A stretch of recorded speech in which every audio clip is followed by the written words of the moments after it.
I'm sorry the weather is breaking up.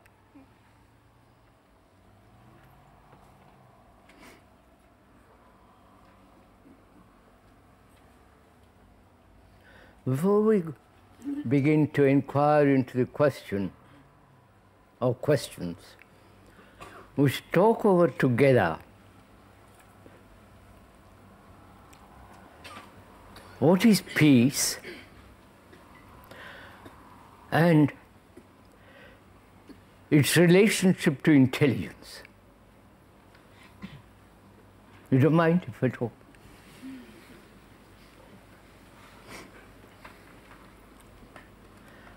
In a world that is disintegrating with wars and nationalism and sectarianism, idealisms, and every form of division, opinion against opinion,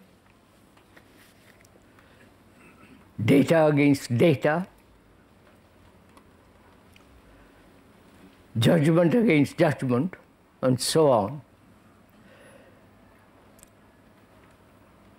Can we have peace in the world first? Or can we live peacefully? What does it mean to live together, man, woman, and so on, or a group of people not committed to any belief or sect or faith, and so on? Can we live together peacefully? Apparently, this is one of the most difficult things in the world.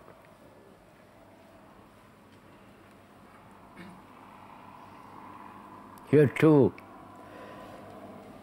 there's a great deal of disturbance going on in England, strike after strike, and all the travails of human beings. And in search for peace, one goes off to a monastery, shaving one's head, putting on some kind of garb, and taking vows. This has been tried for generation upon generations, both in India and in the West and the Far East. A group of people committed to live peacefully and to subjugate all their opinions, conforming to a certain pattern of idealism, certain dogmas, a way of monastic life, and so on. When I heard the other day a rather extraordinary thing, there was a man who was very good at writing, literary. He was doing quite well. Newspapers, magazines, and all the rest of it. And he gave up all that one day and went off to some kind of retreat, a ashrama. A guru collects round himself. And there, what do you think he's doing? Pulling old nails out of old wood.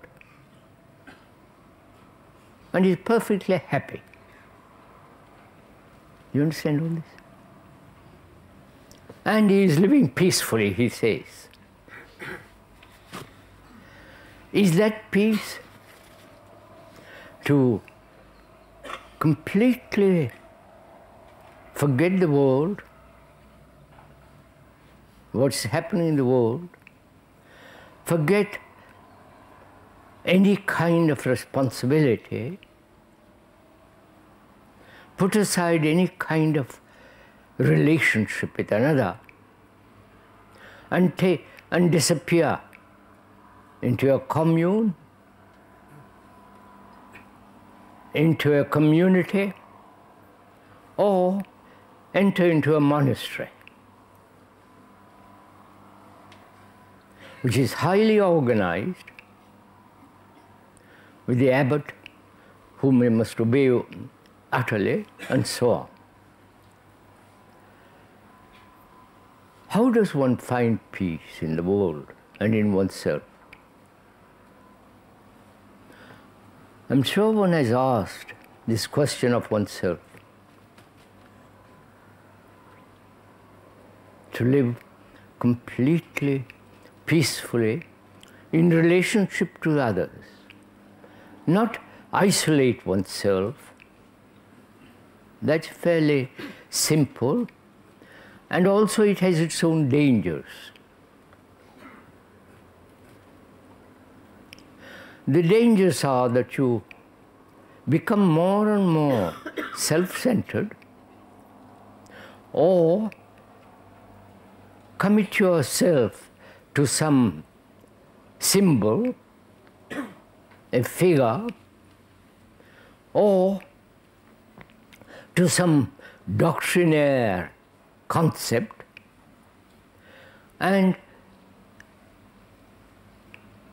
devote all one's energy to that, keeping that to oneself and working in a garden or in a vineyard. Champagne and the good wines of France were produced by the monks.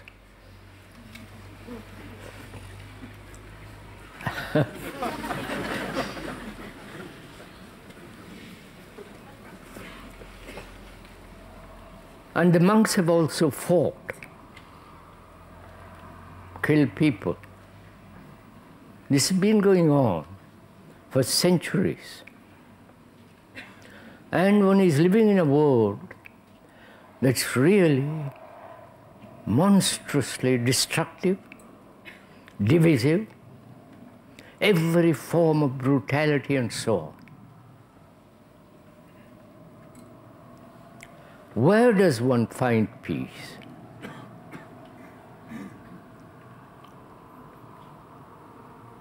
Can a group of people live together peacefully? Whether they are teachers, educators, or man, woman, and so on. Does one look for peace, or does one bring about peace? You understand? Does peace lie externally, outside the skin, as it were, or does one really want peace?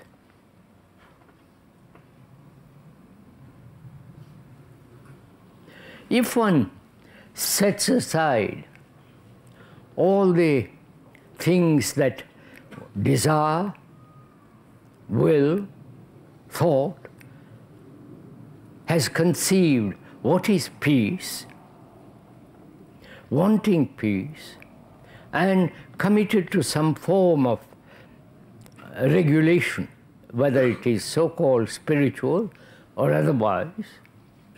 Lots of people have disappeared in the army because they have no responsibility there. Governments look after you, like in a monastery. But you work, march, ready to kill and so on. So can one bring about peace within oneself? And is it possible, living in this world, knowing what the world is becoming more and more, both scientifically and so-called nationally,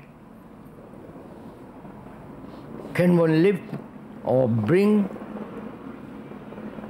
create peace? You understand my question?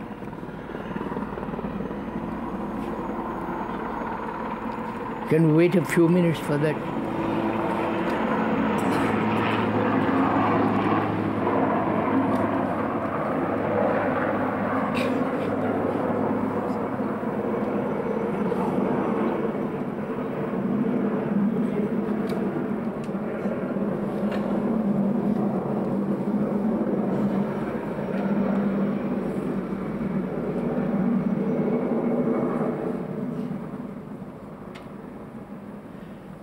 To live in peace implies no act of divisiveness, right? No act of separation.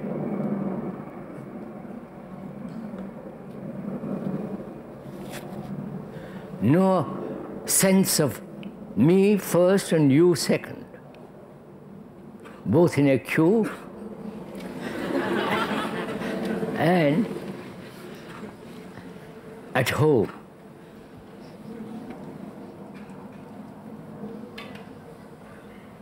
Is that possible at all? Not only for oneself, but living with a group of people. The speaker has been for many, many years, 60 or more.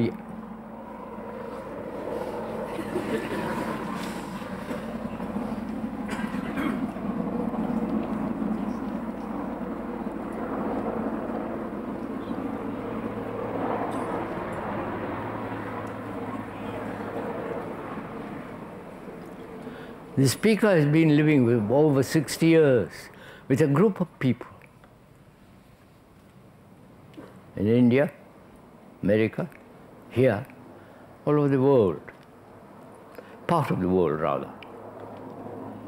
And there is always contention, always dissension, opinion against opinion.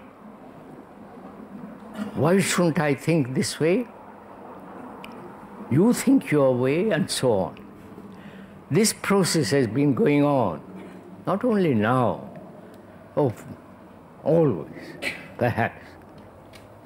And one wonders if it is at all possible to create peace. One is using the word create in the ordinary sense of the word, not creation. That's another matter. Can one, in a group of people, create peace?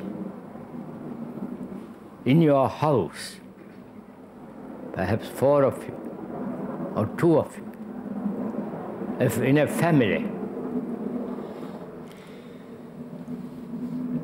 can we bring peace about? Or is that impossible? You understand my question? Does one really want to live in peace?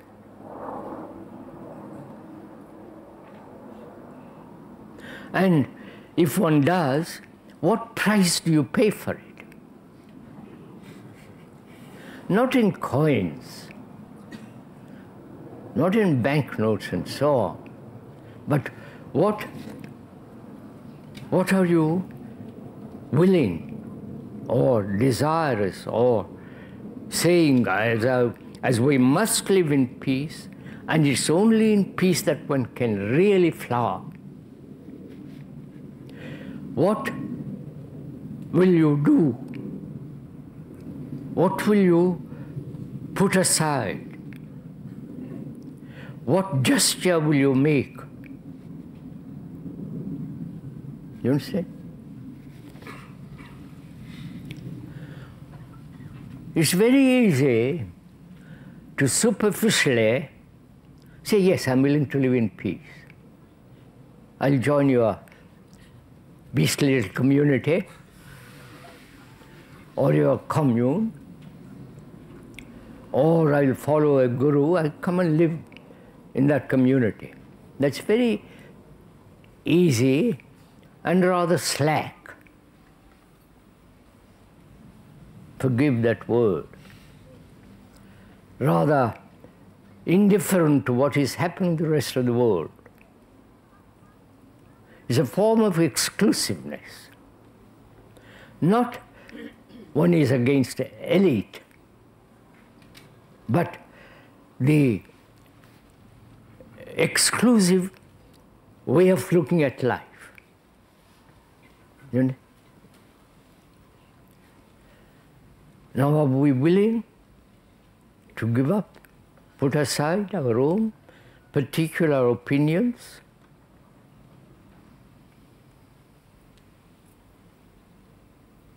Particular judgments?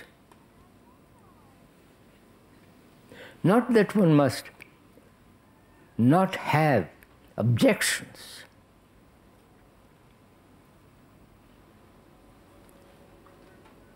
Discussions, stating what one thinks, and if one sees what one thinks is not correct, yield, change. Is all that possible? Or we are also so obstinate. You understand my question? That we never, under any circumstances, yield unless we are forced. So we come to a point, if one wants really peace in oneself and in one's family or in one's group of people,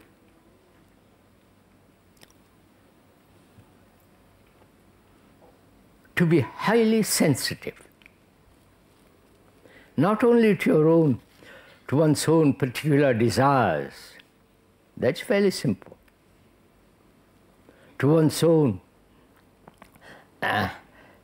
self-centered images,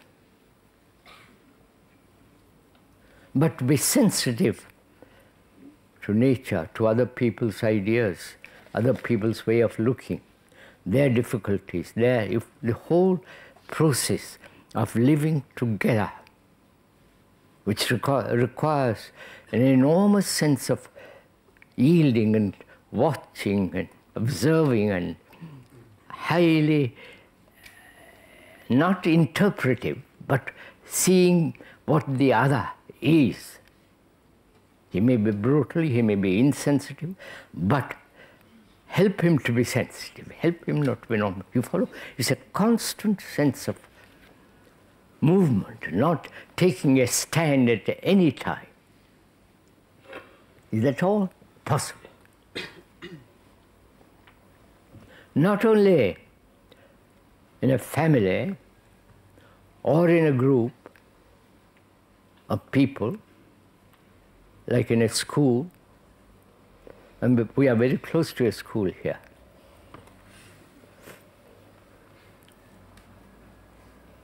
We are having a lot of trouble there too.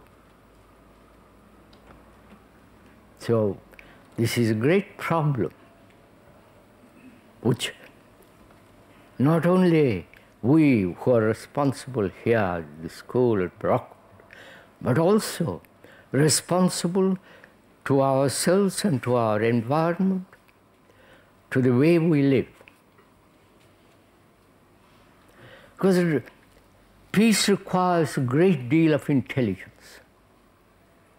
Not just say, I must live peacefully. I must leave the place where there is conflict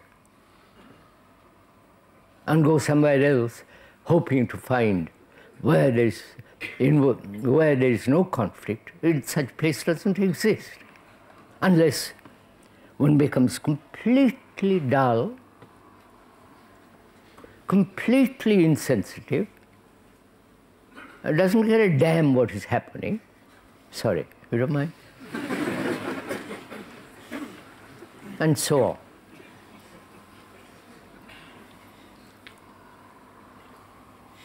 So one has to inquire also, what is intelligence?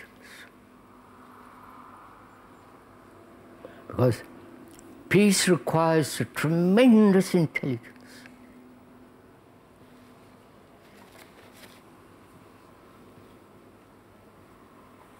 Isn't the thing you buy in the market or in books or repeating some chants or some words or pray for peace? Good God. Humanity has prayed for peace from the beginning of days.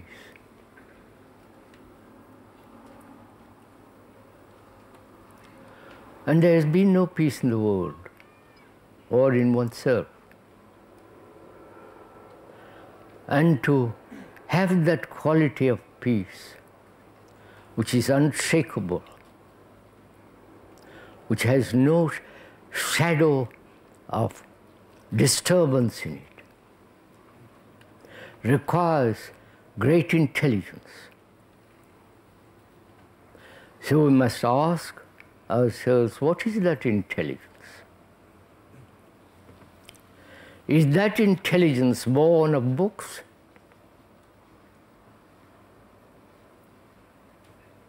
Is that intelligence the outcome of complicated, subtle thought? Or is it a projection of an ideal and conforming to that pattern? Thought, with its limitation, has certain quality of intelligence. Otherwise, we couldn't be sitting here. You need intelligence to travel, to go to the moon. To go to the moon, there must have been thousands of people cooperating together to produce that rocket that went up there. That's a form of intelligence. And a scientist, a surgeon, to operate requires great skill, requires some form of intelligence. So is all that born of knowledge, born of experience, accumulated skills with their high discipline, all the result and the product, the movement of thought, and thought being limited, as we talked about it the other days, can thought bring about peace, which has its own limited intelligence? Right? Or is intelligence nothing whatsoever to do with the activity of thought? You're following all this? Not only verbally, but see the logic of it, the reason for it. Thought, with its limitation, has created the most extraordinary things in the modern world. The rapid communication. You do not know, one does not know if you have been on a battleship or a submarine. The complications of it, the extraordinary energy that's gone to build those things. And the dynamo, motors and so on. Immense energy, great deal of thought, knowledge has gone into all this. And therefore there is that quality of limited intelligence, because based essentially on thought or knowledge. And is there an intelligence which is not limited?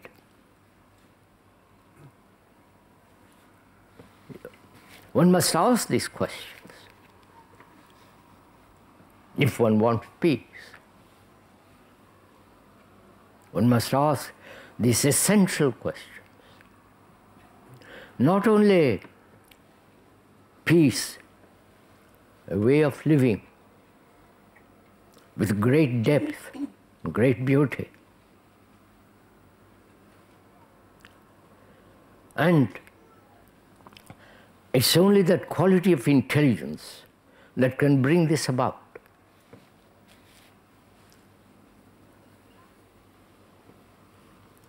That is,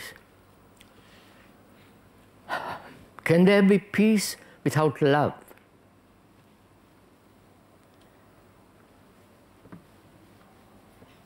You understand my question? Can there be peace without sense of compassion?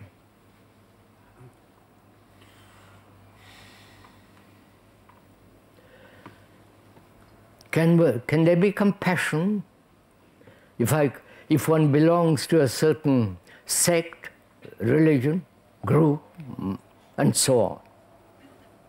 You understand my answer?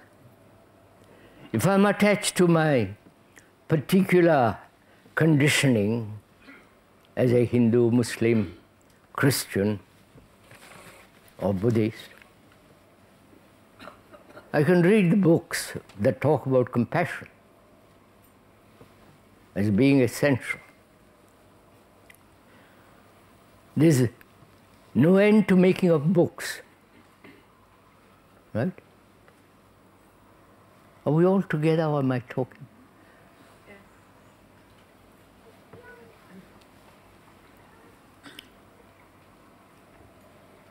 So where do I find this? Where does one find this intelligence? Or come upon it? One cannot possibly cultivate that intelligence.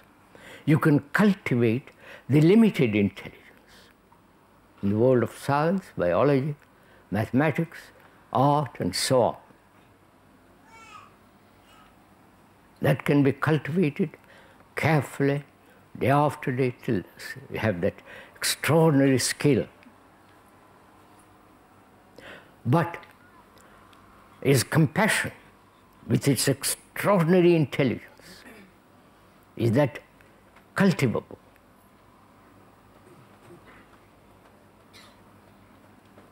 Then, as it is not, you cannot cultivate day by day love, right?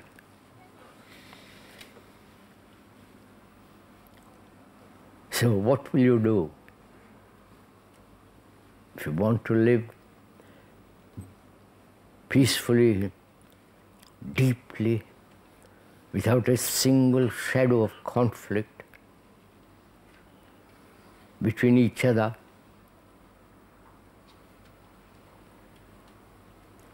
What shall we do or not do?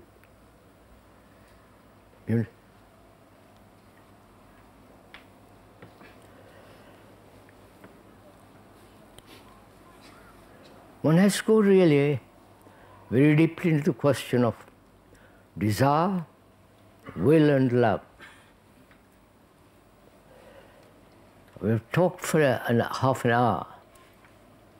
I'm not answering the questions. So perhaps we can do this on Saturday and Sunday. Well, we have a lot to talk about. Not only that, intelligence, love, and the whole problem of pain and sorrow and death and meditation, religion, and all that we have to talk about. So the speaker better pick up the questions.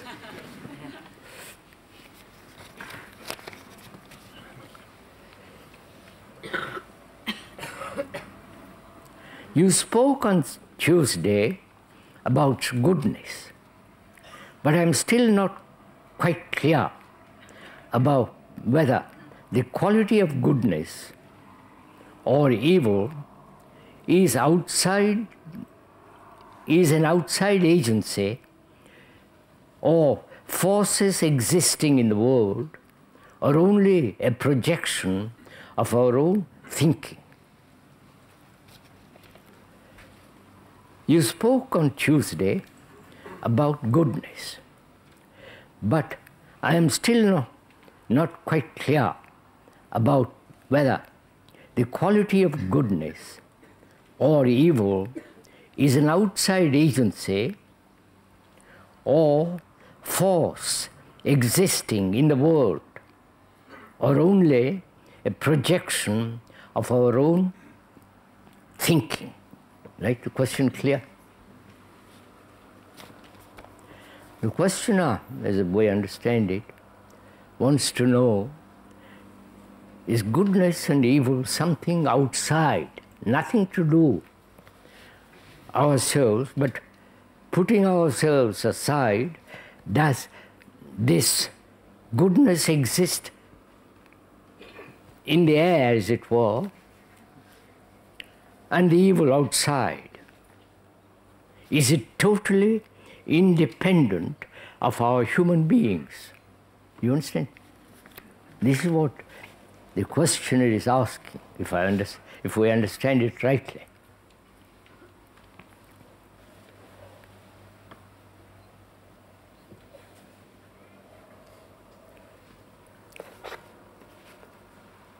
There have been wars. Sorry to talk about wars. There have been wars for thousands upon thousands of years. There have been killing of human beings by the million.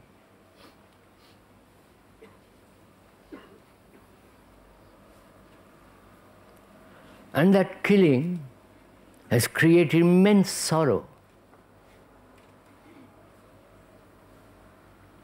Is that sorrow outside? Separated from us?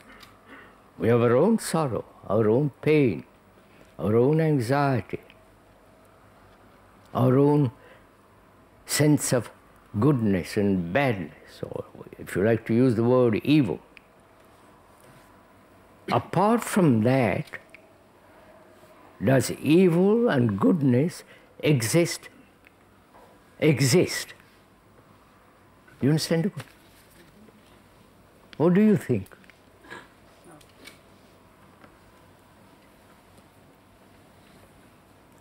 As the questioner asks, is it our projection, our prejudice, our sense of the good and the bad? Or is there evil something separate altogether from human endeavor, human existence? It's a very serious question. This is not just a flippant question.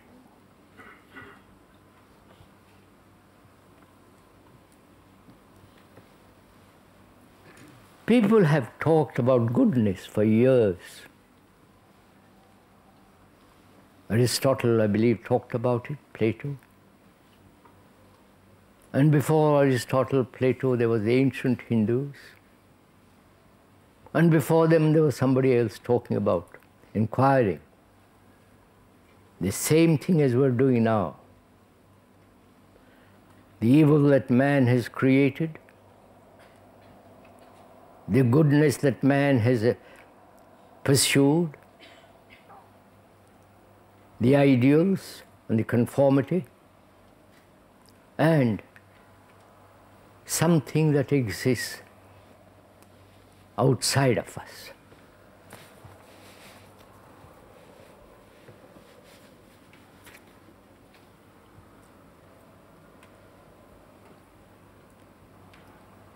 There are people in the world, like the terrorists, like the imperialists, the great conquerors of the world, from Genghis Khan, Napoleon, I know all the rest of it.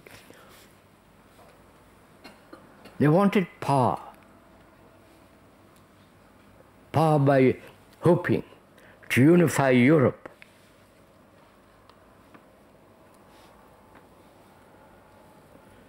The Church, the Catholic Church, has hoped to unify all Europe by dogma, rituals, belief, torture, and all the rest of it. Wars. And those exist still, that feeling. Right? Or do you object to that?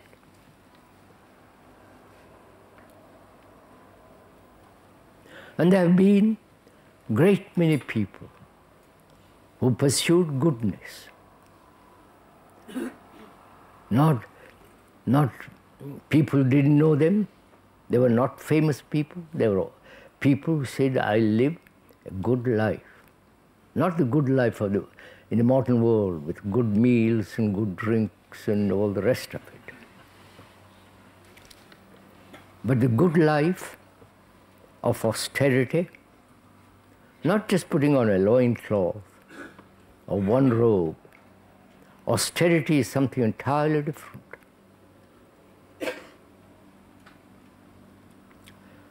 And they have pursued that. And the building of that goodness, though those people have died and gone, must exist. Haven't you found when you enter a house, strange house, the atmosphere of it? No? One can feel there have been quarrels in the house. There have been violence. There have been perpetual conflict in that house. One can feel it. So he's outside. Right? Do you object to that?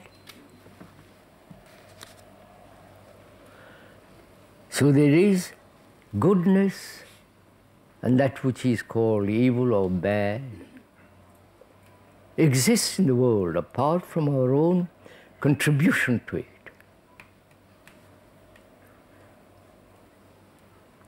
And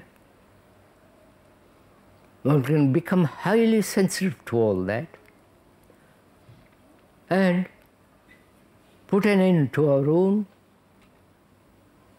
conflicts, divisions, holding on to opinions and saying my opinion is a fact, and you know the regular process of holding on to something and battling for it. All this requires a very careful observation, perception of oneself, perception of one's own activities, behavior. Either one contributes to goodness or to the so-called that which is bad.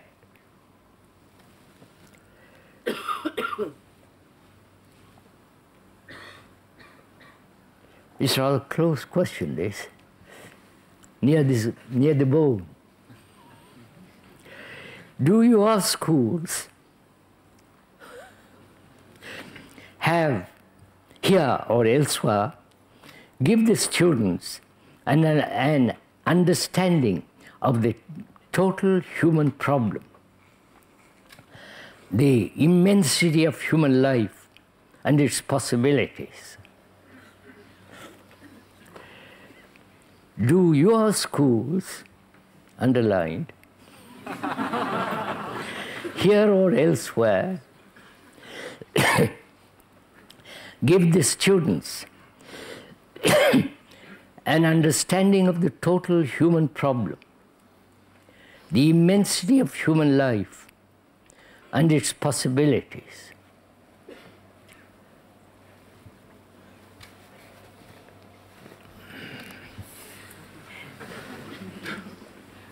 The question has been put to the speaker, so take a rest.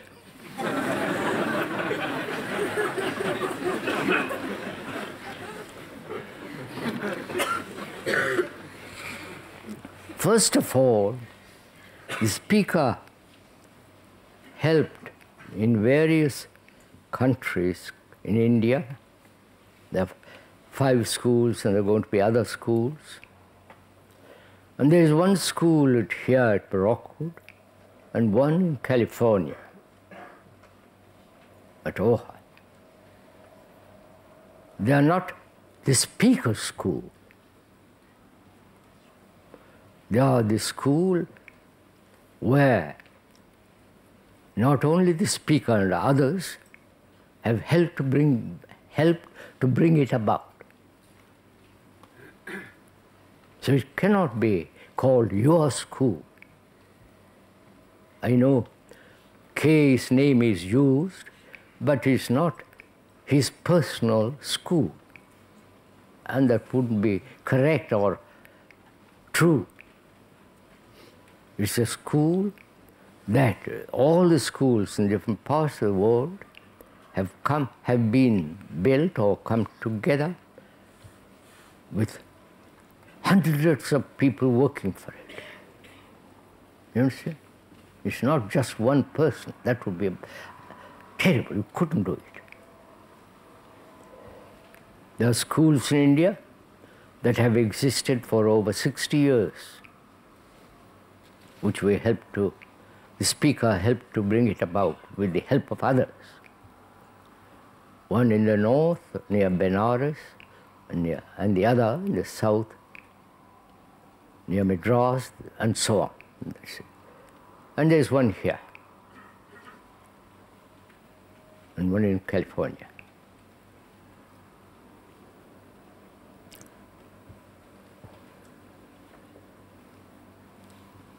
Educators like you and me, they are human, they have their own personal problems, their own difficulties, and the students come already conditioned by their parents, by their neighbors, by other children, and come to these various schools. And the teachers are also conditioned, unfortunately. And you're asking a question of total human understanding of life, the immensity of human existence, and its vast possibilities.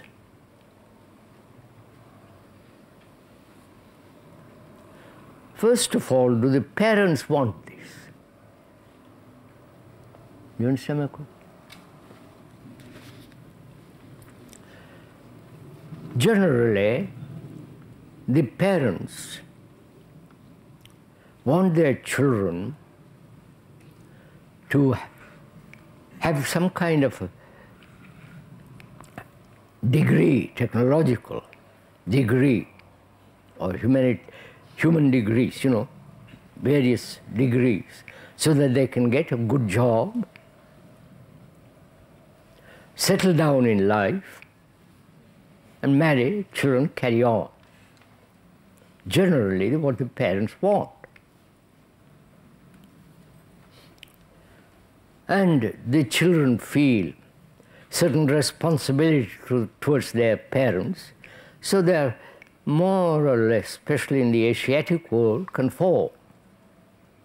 In India,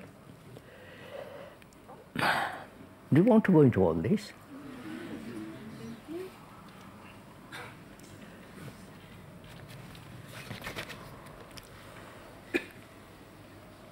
Parents, I've met them, speaker has met them all, not most of them, in California, here. Some of them don't care a damn whether they pass examination or not, so long as the parents are relieved of their children. They send them off to boarding houses, to, all that. In England too. And they hardly have any relationship with their children except in the summer holidays or winter holidays. And the responsibility of the educator becomes immense.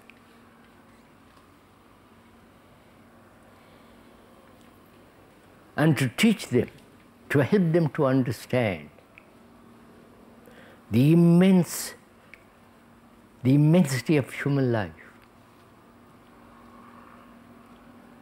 the vastness of existence, not only one's own personal existence, but existence, nature, the animals, the whole universe. That requires not only a capable mind, brain, and inquiring into that, and also teaching a particular subject, you understand? Because as society now is, if you are a good engineer, you get a good job. So students also want a good job. They don't want to become saleswomen or salesmen in a shop. So they want a good job. So their whole concentration, if you can use that word, is to getting a good degree, A-level, O-level, and all the rest of it. And there is the pressure of society, which you all have created. And there is the pressure of the parents, and so on. You understand the difficulties of all this? And if you understand it very clearly and deeply, will you join us? Now careful, you can't just join because you want to join. You have to do something. You have to be a good cook, good gardener, yes, good teacher, good parent. You want this. Don't leave it to us.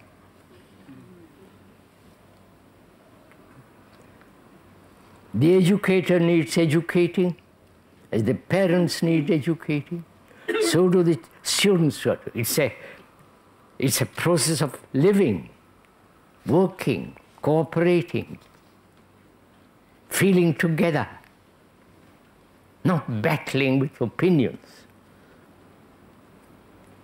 And this requires a great deal of energy.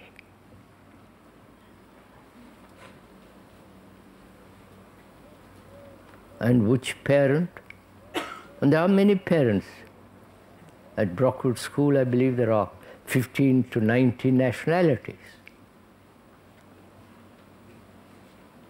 And that school, this school, is not what it should be, but it will be. We're working for it.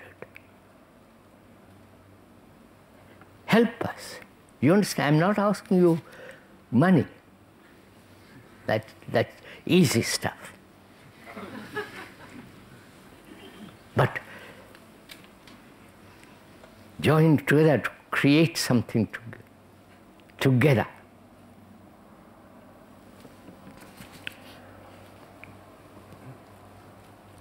Would you enlarge on what you mean by saying that the future is now?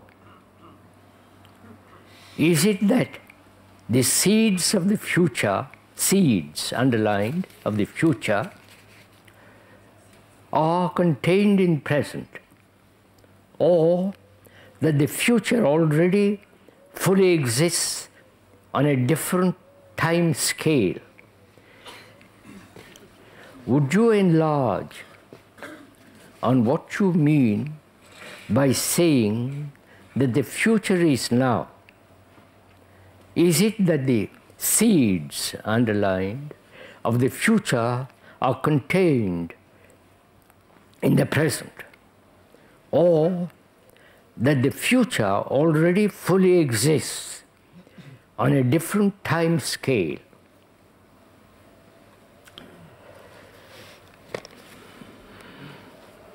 We certainly vary our questions, don't we?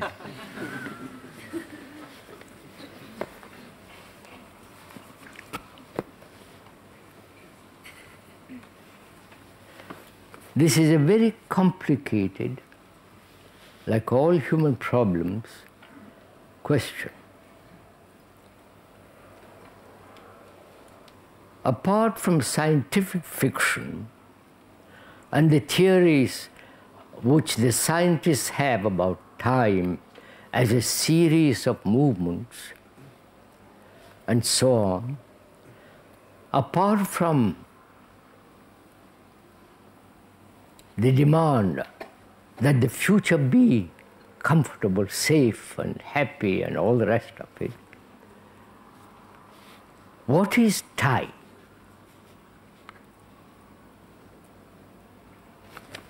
Can we go into this together? Together, not just I speak, the speaker says something and you say agree on it and throw it out. This requires really very serious inquiry. What is time?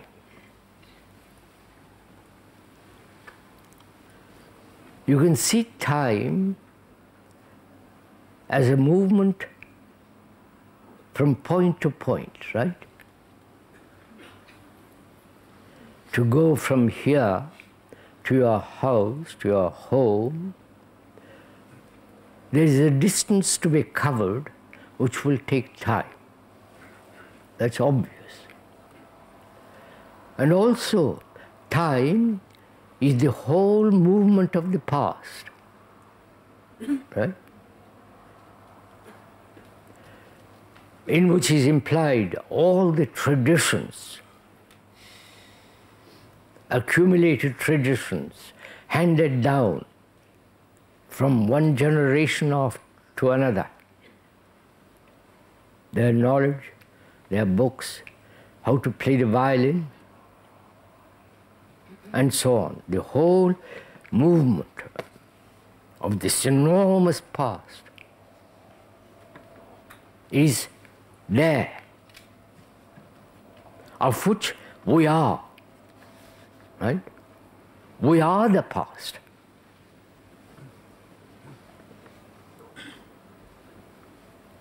The past being memories. You are the whole movement of memory now, right? That's a fact. So you are a bundle of memories. Whether you like it or not, that's a fact. Without those memories, pleasant, unpleasant, remarkable, satisfying, fulfilling, all those memories is in the present. And without those memories, you would not exist. You may exist as a vegetable. No, probably trees have their own way of responding. We won't go into that.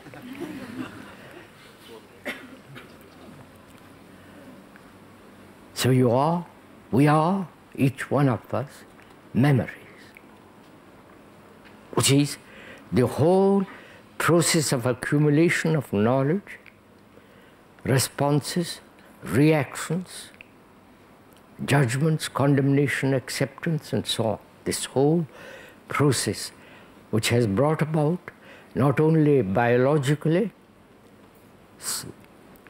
subjectively, is what we are now. We are, after 40, 50,000 years,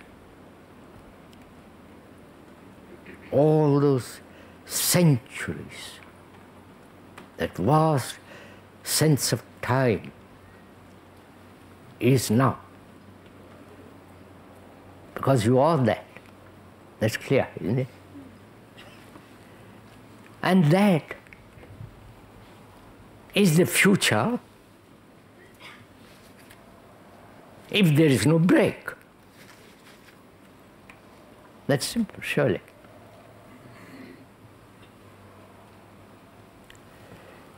Very simple example. Tribalism has existed from the beginning of time. I belong to that tribe which still exists in Africa and which exists in every country, glorified as nationalism. It's still tribalism. Right? And that tribalism is dividing people, holding on to one's beliefs and all the rest of it. So, that is the whole accumulation of a group or a tribe or a nation, community, is the past. Right? And if you consider, after 50,000 years of human existence on this marvelous earth, we are about the same. Right? Psychologically, subjectively, inwardly, we are still very, very, very primitive. You may pick up a telephone and talk to the other end of the world, but what you say is still rather primitive.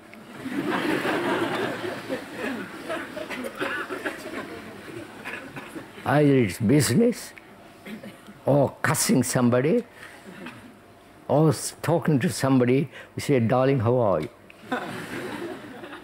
It's the same process that has been going on, much more difficult in past centuries. Now it can be done in a second. So, the past is now, is what we are, and what we are after 40,000 years, you understand? How extraordinarily time has not changed us. Right? Be honest to oneself. We have made so-called progress technologically, immense progress, incredible.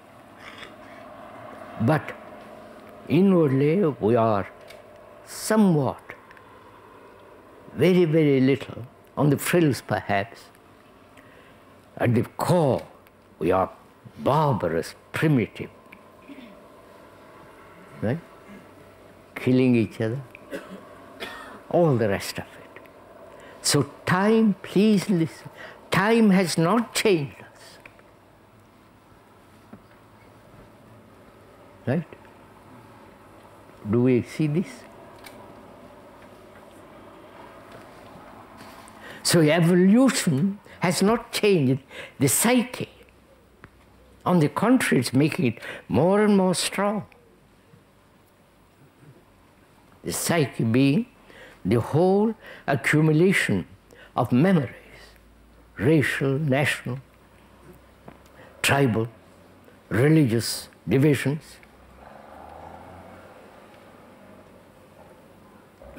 The ancient Sumerians, the ancient Hindus, they never called them Hindus, but doesn't matter.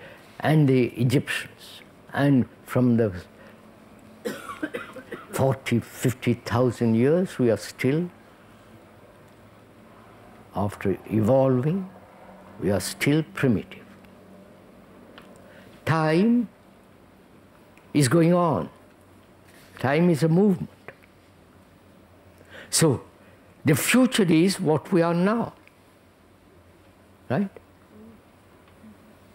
We'll have wars. Now we know how to kill millions of people at one drop. We hate each other. We compete with each other. We are angry with each other. Seeking sexual fulfillment or different forms of fulfillment. They have done this, you understand? And we're still at it.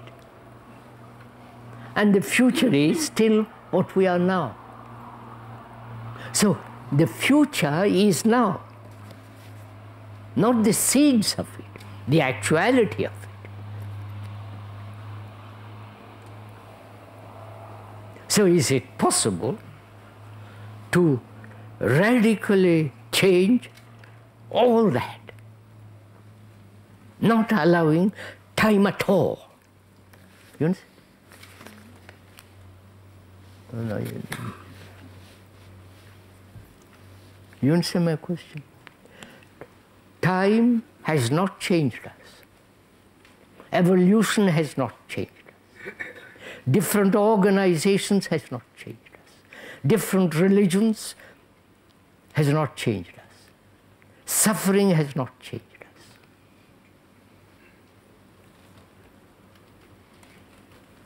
And we say time will change, help us to change. What do you mean by changing? I'm coming to that, sir. Give me a little time.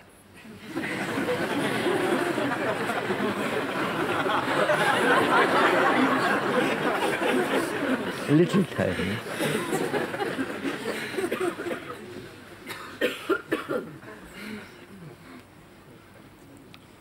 So we are saying, if one looks to time, that is tomorrow, to bring about a change, then it is futile hope. Right? That's clear. Therefore, we have to inquire, what is change? Is change in terms of the future? Is change something from that which is to something else? Please go into, don't. I am this, I will be that. I will be that means future, brought about by desire, which is the essence of will. Desire is the essence of will.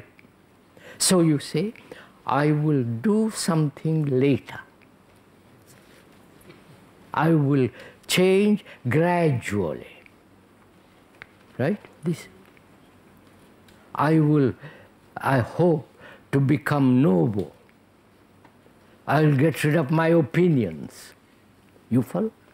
All that implies that you are looking to time to change. So we are asking, what is change? In which there is no time. You understand, sir?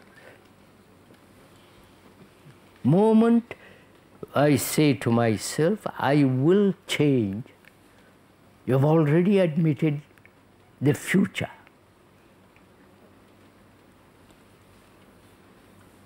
Right? I will become, I will change, I will flower, I will love. All that admits time. And time has not changed you. Right? Because we have evolved for 50,000 years, and that vast space and experience has no deep effect on us at all. So is there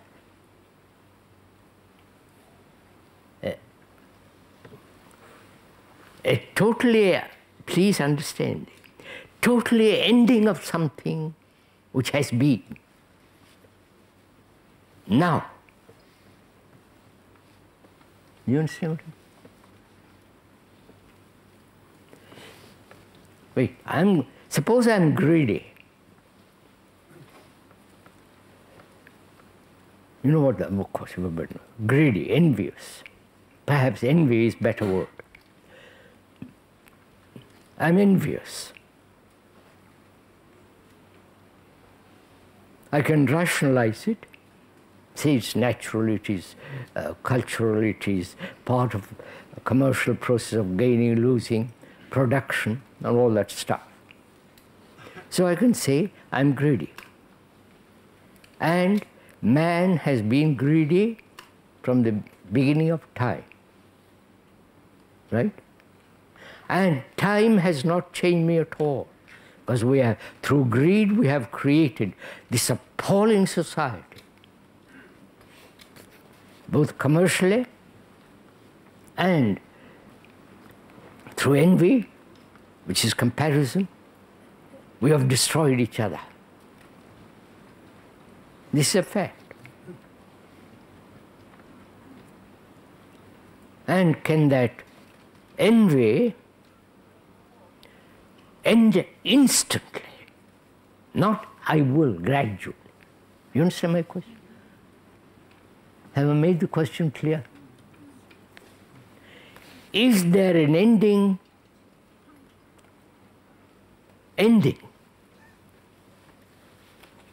And not a continuity. A continuity implies time. Right? Oh, come on, sir. So, can one not allow time at all to enter into the world of change? That change means ending. Ending, not knowing what will happen.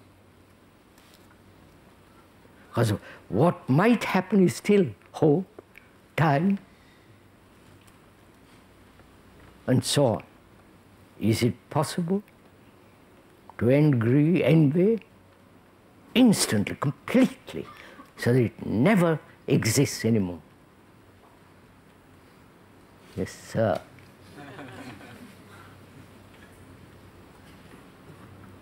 That's why it's very important to understand the nature of time. Time is a movement, like thought.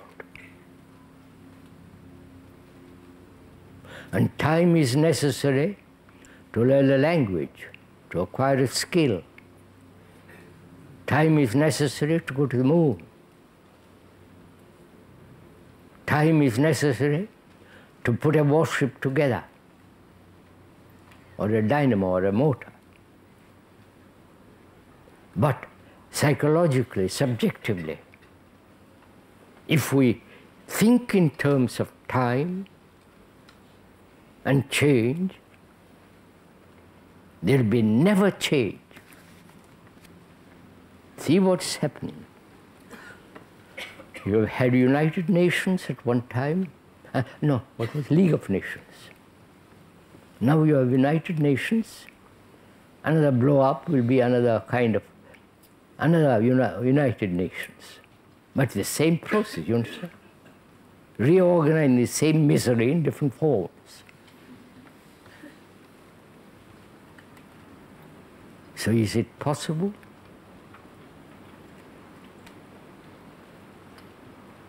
Not to have tomorrow.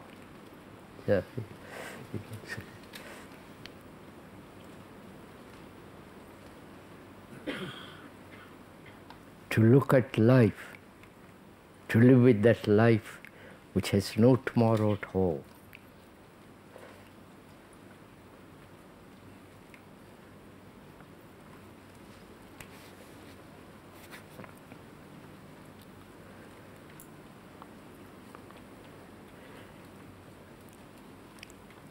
May I go on to the next question? Said, you see, that implies an enormous thing. We were not really understanding this thing. Time.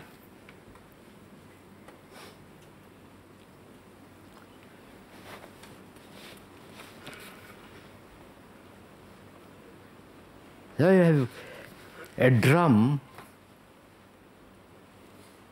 is tuned carefully.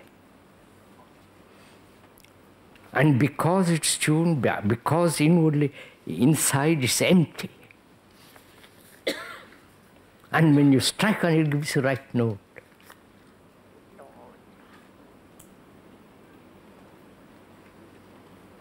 And to have that inward quality of nothingness,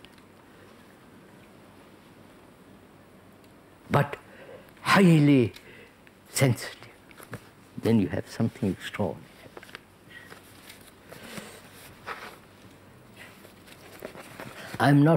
The speaker is not enticing you into something. He's not persuading you.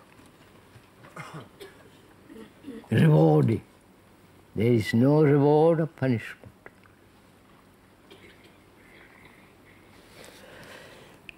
Why do you not find value in prayer?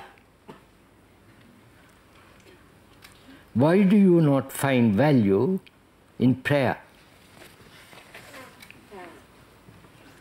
Do you find value in prayer?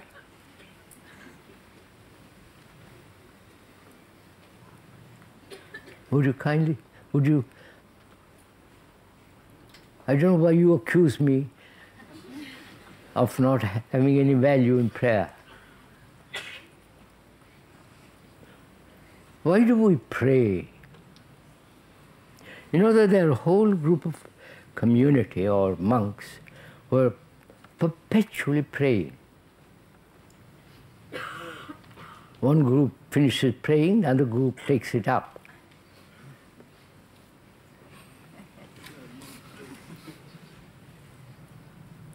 And we also pray when we are in difficulties. When there's a great crisis in our life, we want to pray or say, somebody help me, please.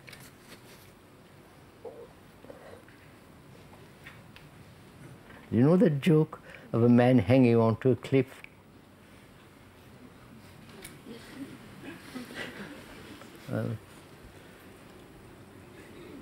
He says, please God, save me. And God says, have faith and jump.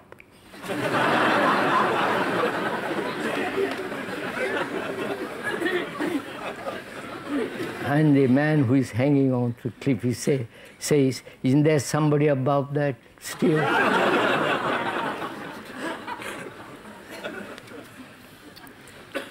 Sorry.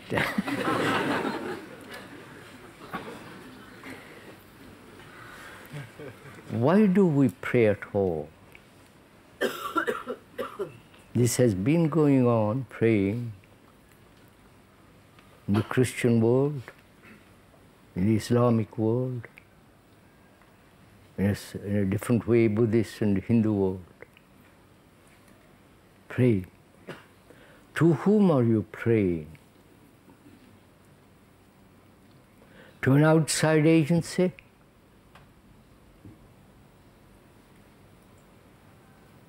Outside agency being God or the Lord according to different countries and cultures and tradition,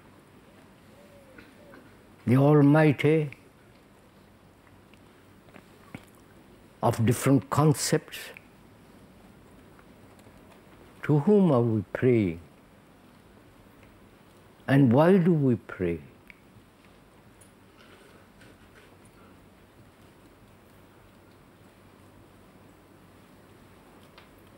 Does prayer answer our difficulties?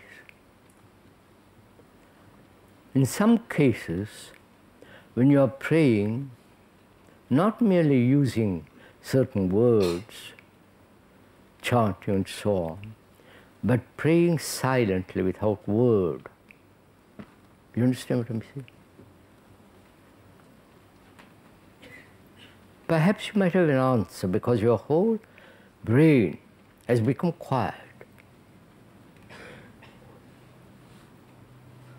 And in that quietness, in that stillness of the brain without movement of thought, you find an answer. And then you say, I must pray more and more.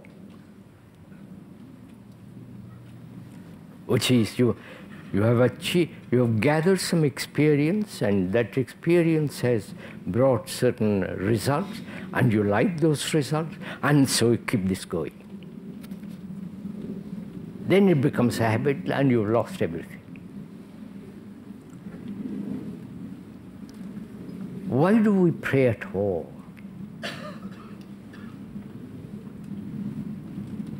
We're not condemning or saying it's all right, but we are questioning the whole thing with certain skepticism, with certain quality of brain that says, give me the reason. not just emotional reactions.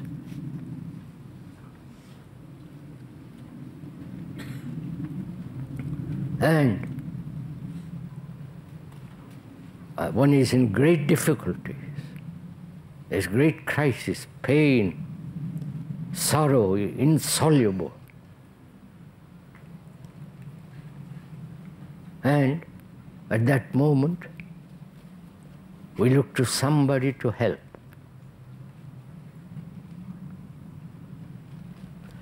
And this somebody is not my husband, wife, children, and my neighbor, or somebody across the street, because I know them too well. They're also in the same position as myself.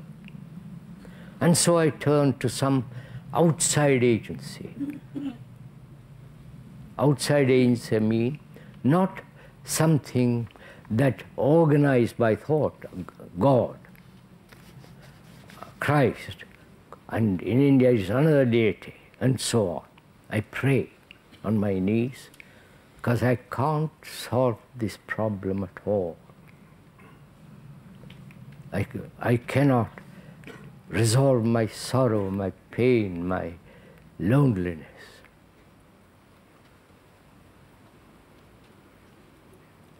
And so I gradually begin to depend on something externally. Either it's the doctor, psychiatrist, or God. They are all the same. Moment I want to be helped.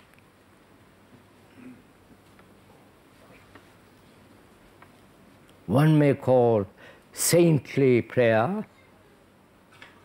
The other is say, well, that's mundane. That you pay $10, 10 pounds and get, you know what happens. You don't have to control. So they are both the same, all the same. So why do I do this? Because I want to be helped.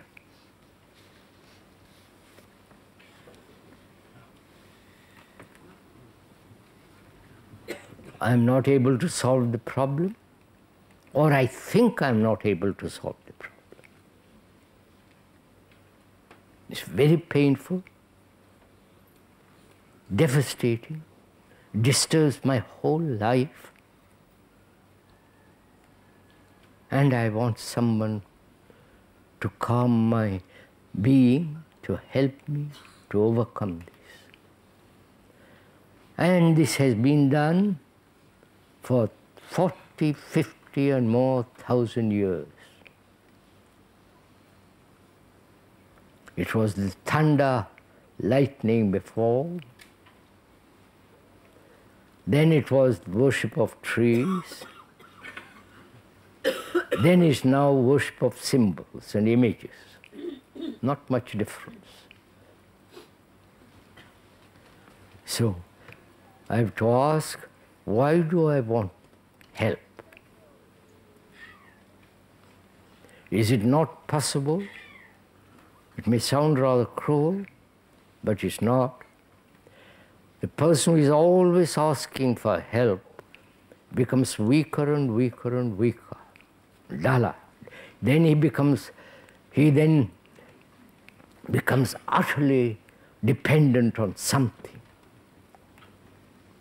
Either on drugs, or on people, or on ideals, ultimately his concept of God. Whether it is a drug or God, it's still along the same line, because you want to be helped. Now we're asking ourselves, is it possible for me to solve my own problems without a single aid from another? Which requires a great deal of stamina, energy. to go and say, now this problem of envy, what is envy? Is always comparison. And little more than comparison. The craving, the want. And can that end without time? Then I don't have to pray.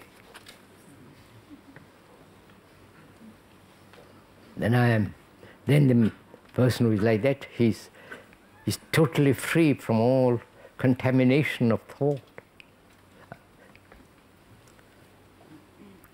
So it requires the understanding of fear, to be able to stand completely on your feet.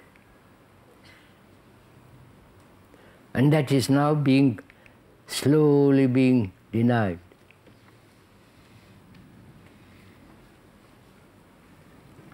Drugs, cocaine, and heroin, and all that is spreading in the world.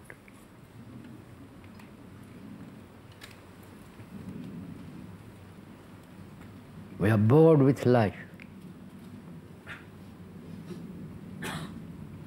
And we want substitutions for life.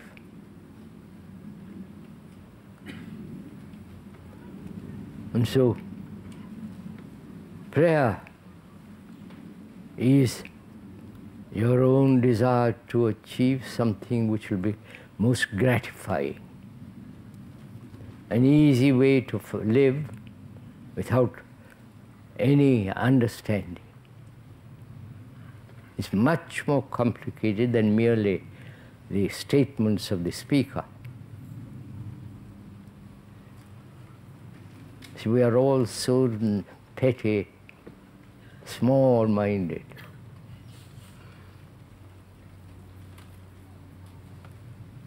And if we could step out of that, not tomorrow, now, then life is something that's endless, immense.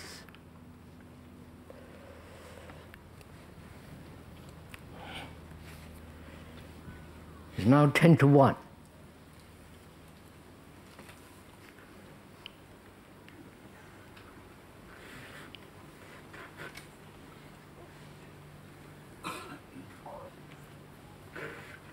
Here's a good question. When you are no longer physically with us, tant pis. What are those of us who understand your message, even if only intellectually, to do?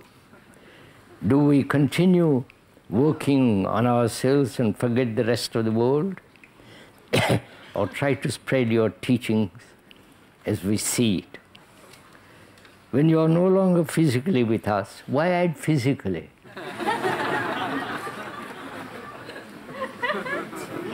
Among us.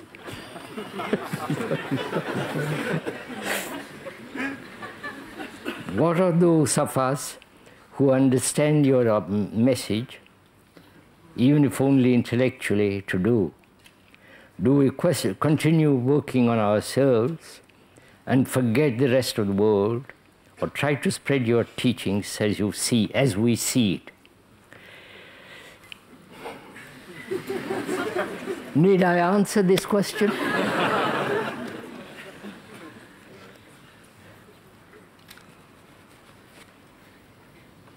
Sir,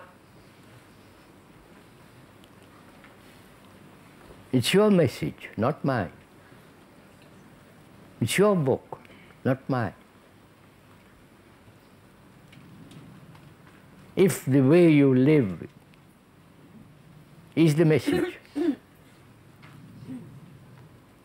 if you live in the way we are talking about timelessly, well, then your very living is the light. That doesn't depend on anybody. decay, that's one fact in life. We're all going to die. That's an absolute, irrevocable fact. And the future is now. Death is now. You understand? That is, the ending is now. Not in 10 years' time or 50 years' time. And if one lives that way, your very living is the message. It's not case message, it's yours. Then your life is spreading. You are the very living of where you live. You then spread that which you are living. Not spread that which someone else has said. Do you understand? It's so very, very simple. Beauty is yours, not somebody else's. Better stop now. May I get up, please?